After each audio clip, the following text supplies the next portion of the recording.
ഈശ്വം ശേഖ സ്തുതിയായിരിക്കട്ടെ. സാമുവേൽ പ്രവാചകൻ്റെ 1-ാമത്തെ പുസ്തകം 6-ാം അധ്യായം നമുക്ക് വായിച്ച് ധ്യാനിച്ച് പഠിക്കാം. പേടകം തിരിച്ചെത്തുന്നു.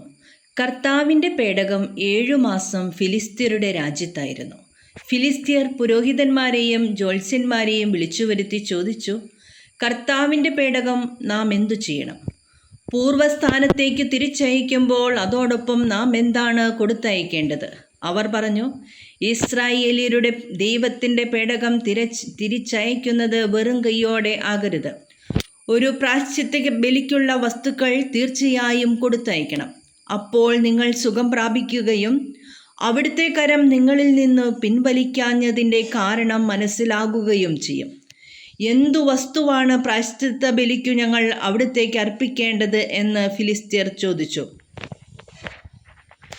അവർ പറഞ്ഞു, ഫിലിസ്ത്യ പ്രഭുക്കന്മാരുടെ സംഖ്യ അനുസരിച്ച് സ്വർണ്ണ നിർമ്മിതമായ 5 കുരുക്കളും 5 എലികളുമാകട്ടെ.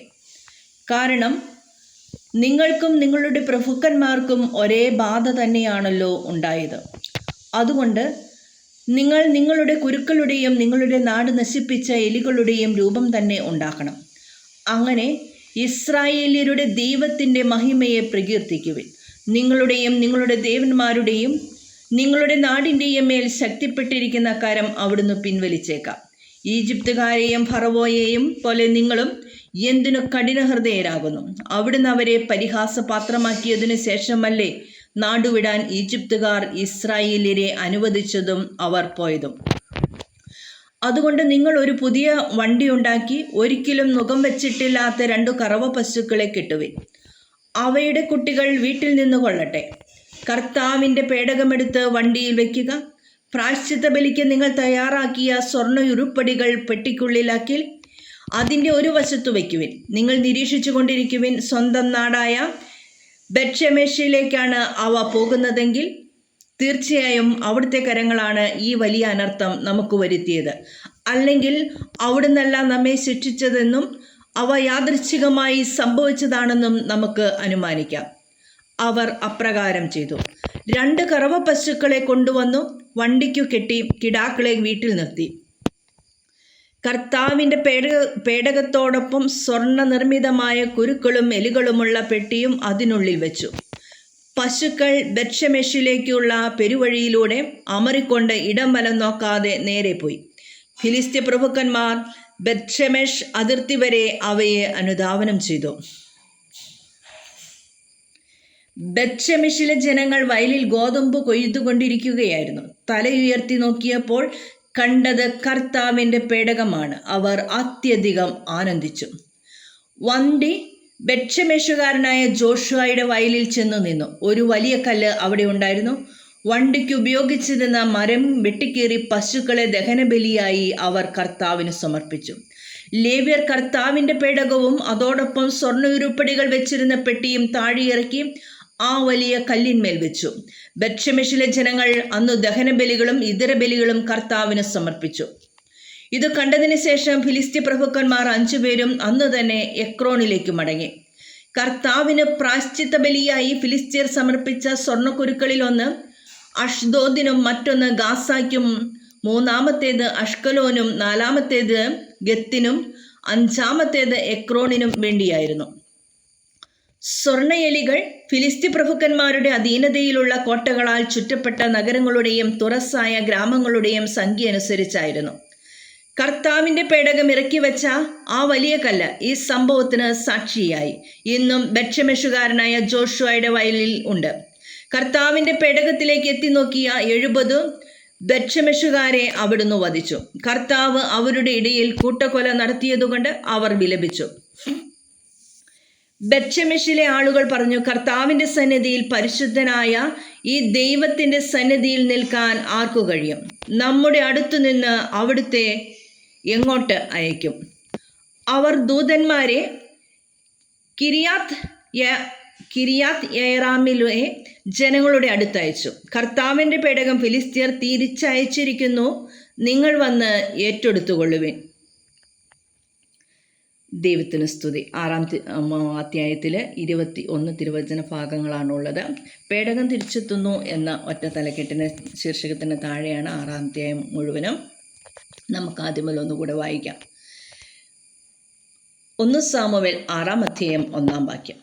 കർത്താവിൻ്റെ പേടകം 7 മാസം ഫിലിസ്ത്യരുടെ രാജ്യത്തായിരുന്നു. കർത്താവിൻ്റെ പേടകം എത്ര നാളാണ് ഫിലിസ്ത്യരുടെ രാജ്യത്തിരുന്നത്? 7 മാസം. 2-ാം തിരുവചനം, ഫിലിസ്ത്യർ പുരോഹിതന്മാരെയും ജ്യോത്സ്യന്മാരെയും വിളിച്ചു വരുത്തി ചോദിച്ചു, കർത്താവിൻ്റെ പേടകം നാം എന്തു ചെയ്യണം? പൂർവ്വസ്ഥാനത്തേക്ക് തിരിച്ചയക്കുമ്പോൾ അതോടൊപ്പം നാം എന്താണ് കൊടുത്തയക്കേണ്ടത്? ജ്യോത്സ്യന്മാരെയും പുരോഹിതന്മാരെയും വിളിച്ചു വരുത്തി കർത്താവിൻ്റെ പേടകം എന്തു ചെയ്യണം?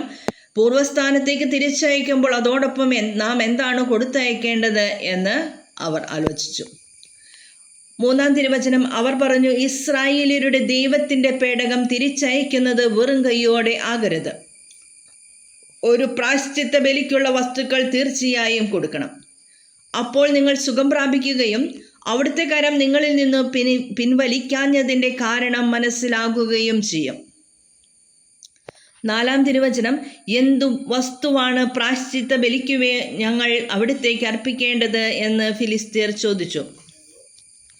അവർ പറഞ്ഞു, ഫിലിസ്ത്യ പ്രഭുക്കന്മാരുടെ സംഖ്യ അനുസരിച്ച് സ്വർണ്ണ നിർമ്മിതമായ 5 കുരുക്കളും 5 എലികളുമാകട്ടെ. കാരണം നിങ്ങൾക്കും നിങ്ങളുടെ പ്രഭുക്കന്മാർക്കും ഒരേ ബാധ തന്നെയാണല്ലോ ഉണ്ടായത്. 5-ാം തിരുവചനം, അതുകൊണ്ട് നിങ്ങൾ നിങ്ങളുടെ കുരുക്കളുടെയും നിങ്ങളുടെ നാട് നശിപ്പിച്ച എലികളുടെയും രൂപം തന്നെ ഉണ്ടാക്കണം. അങ്ങനെ ഇസ്രായേല്യരുടെ ദൈവത്തിൻ്റെ മഹിമയെ പ്രകീർത്തിക്കുവിൻ. നിങ്ങളുടെയും നിങ്ങളുടെ ദേവന്മാരുടെയും നിങ്ങളുടെ നാടിൻ്റെയും മേൽ ശക്തിപ്പെട്ടിരിക്കുന്ന കരം അവിടുന്ന് പിൻവലിച്ചേക്കാം. 6-ാം തിരുവചനം, ഈജിപ്തുകാരെയും ഫറവോയെയും പോലെ നിങ്ങളും എന്തിനു കഠിനഹൃദയരാകുന്നു? അവിടുന്ന് അവരെ പരിഹാസപാത്രമാക്കിയതിന് ശേഷമല്ലേ നാടുവിടാൻ ഈജിപ്തുകാർ ഇസ്രായേലിനെ അനുവദിച്ചതും അവർ പോയതും? 7-ാം തിരുവചനം, അതുകൊണ്ട് നിങ്ങൾ ഒരു പുതിയ വണ്ടി ഉണ്ടാക്കി ഒരിക്കലും നുകം വെച്ചിട്ടില്ലാത്ത 2 കറവ പശുക്കളെ കെട്ടുവിൻ. അവയുടെ കുട്ടികൾ വീട്ടിൽ നിന്ന് കൊള്ളട്ടെ. 8-ാം തിരുവചനം, കർത്താവിൻ്റെ പേടകമെടുത്ത് വണ്ടിയിൽ വയ്ക്കുക. പ്രായശ്ചിത്ത ബലിക്ക് നിങ്ങൾ തയ്യാറാക്കിയ സ്വർണ്ണ ഉരുപ്പടികൾ പെട്ടിക്കുള്ളിലാക്കി അതിൻ്റെ ഒരു വശത്ത് വയ്ക്കുവിൻ. 9-ാം തിരുവചനം, നിങ്ങൾ നിരീക്ഷിച്ചു കൊണ്ടിരിക്കുവിൻ. സ്വന്തം നാടായ ബേത്ത്ശെമെശിലേക്കാണ് അവ പോകുന്നതെങ്കിൽ തീർച്ചയായും അവിടുത്തെ കരങ്ങളാണ് ഈ വലിയ അനർത്ഥം നമുക്ക് വരുത്തിയത്. അല്ലെങ്കിൽ അവിടുന്നല്ല നമ്മെ ശിക്ഷിച്ചതെന്നും അവ യാദൃശ്ചികമായി സംഭവിച്ചതാണെന്നും നമുക്ക് അനുമാനിക്കാം. അവർ അപ്രകാരം പറഞ്ഞു. 10-ാം തിരുവചനം, 2 കറവ പശുക്കളെ കൊണ്ടുവന്ന് വണ്ടിക്കു കെട്ടി കിടാക്കളെ വീട്ടിൽ നിർത്തി. 11-ാം തിരുവചനം, കർത്താവിൻ്റെ പേടകത്തോടൊപ്പം സ്വർണ്ണ നിർമ്മിതമായ കുരുക്കളും എലികളുമുള്ള പെട്ടിയും അതിനുള്ളിൽ വെച്ചു. 12-ാം തിരുവചനം, പശുക്കൾ ബേത്ത്ശെമെശിലേക്കുള്ള പെരുവഴിയിലൂടെ അമറിക്കൊണ്ട് ഇടംവലം നോക്കാതെ നേരെ പോയി. ഫിലിസ്ത്യ പ്രഭുക്കന്മാർ ബേത്ത്ശെമെശ് അതിർത്തി വരെ അവയെ അനുധാവനം ചെയ്തു. 13-ാം തിരുവചനം, ബേത്ത്ശെമെശിലെ ജനങ്ങൾ വയലിൽ ഗോതമ്പ് കൊയ്തുകൊണ്ടിരിക്കുകയായിരുന്നു. തല ഉയർത്തി നോക്കിയപ്പോൾ കണ്ടത് കർത്താവിൻ്റെ പേടകമാണ്. അവർ അത്യധികം സന്തോഷിച്ചു. ബേത്ത്ശെമെശിലെ ജനങ്ങൾ വയലിൽ ഗോതമ്പ് കൊയ്തുകൊണ്ടിരിക്കുകയായിരുന്നു. തല ഉയർത്തി നോക്കിയപ്പോൾ കണ്ടത് കർത്താവിൻ്റെ പേടകമാണ്. അവർ അത്യധികം സന്തോഷിച്ചു. 14-ാം തിരുവചനം, വണ്ടി ബേത്ത്ശെമെശുകാരനായ ജോഷുവയുടെ വയലിൽ ചെന്ന് നിന്നു. ഒരു വലിയ കല്ല് അവിടെ ഉണ്ടായിരുന്നു. വണ്ടിക്ക് ഉപയോഗിച്ചിരുന്ന മരം വെട്ടിക്കീറി പശുക്കളെ ദഹനബലിയായി അവർ കർത്താവിന് സമർപ്പിച്ചു. ലേവ്യർ കർത്താവിൻ്റെ പേടകവും അതോടൊപ്പം സ്വർണ്ണ ഉരുപ്പടികൾ വെച്ചിരുന്ന പെട്ടിയും താഴെയിറക്കി ആ വലിയ കല്ലിൽ മേൽ വെച്ചു. ബേത്ത്ശെമെശിലെ ജനങ്ങൾ അന്ന് ദഹനബലികളും ഇതര ബലികളും കർത്താവിന് സമർപ്പിച്ചു. 16-ാം തിരുവചനം, ഇത് കണ്ടതിന് ശേഷം ഫിലിസ്ത്യ പ്രഭുക്കന്മാർ 5 പേരും അന്ന് തന്നെ എക്രോണിലേക്ക് മടങ്ങി. ഫിലിസ്ത്യ പ്രഭുക്കന്മാർ മടങ്ങിയത് എങ്ങോട്ടേക്കാണ്? എക്രോണിലേക്ക്. കർത്താവിന് പ്രായശ്ചിത്ത ബലിയായി ഫിലിസ്ത്യർ സമർപ്പിച്ച 17-ാം തിരുവചനം, കർത്താവിന് പ്രായശ്ചിത്ത ബലിയായി ഫിലിസ്ത്യർ സമർപ്പിച്ച സ്വർണ്ണക്കുരുക്കളിൽ ഒന്ന് അഷ്ദോദിനും മറ്റൊന്ന് ഗാസായ്ക്കും 3-ാമത്തേത് അഷ്കലോനും 4-ാമത്തേത് ഗത്തിനും 5-ാമത്തേത് എക്രോണിനും വേണ്ടിയായിരുന്നു. അത് കർത്താവിന് പ്രായശ്ചിത്ത ബലിയായി ഫിലിസ്ത്യർ സമർപ്പിച്ച സ്വർണ്ണക്കുരുക്കളിൽ ഒന്ന് അഷ്ദോദിന്, മറ്റൊന്ന് ഗാസായ്ക്ക്, 3-ാമത്തേത് അഷ്കലോന്, 4-ാമത്തേത് ഗത്തിന്, 5-ാമത്തേത് എക്രോണിനും വേണ്ടിയായിരുന്നു. 18-ാം തിരുവചനം, സ്വർണ്ണയെലികൾ ഫിലിസ്ത്യ പ്രഭുക്കന്മാരുടെ അധീനതയിലുള്ള കോട്ടകളാൽ ചുറ്റപ്പെട്ട നഗരങ്ങളുടെയും തുറസായ ഗ്രാമങ്ങളുടെയും സംഖ്യ അനുസരിച്ചായിരുന്നു.